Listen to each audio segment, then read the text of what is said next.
কৃষক আতাউর রহমান গত জুলাই মাসে নিজের ৩৩ শতক জমিতে আগাম জাতের শিমের বীজ রোপণ করেন তিনি। রোপণের ৪৫ দিন পরই গাছে ফুল আসতে শুরু করে। এর ৬০ দিন পর গাছ থেকে শিম সংগ্রহ শুরু করেন তিনি।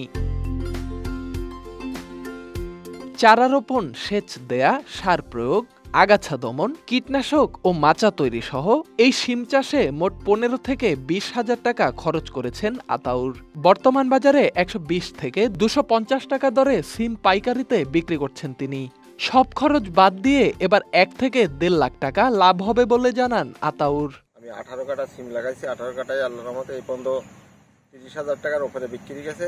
আর এখন পুরো ধরনকে বলি আর কি, ধরন পুরো এইছে।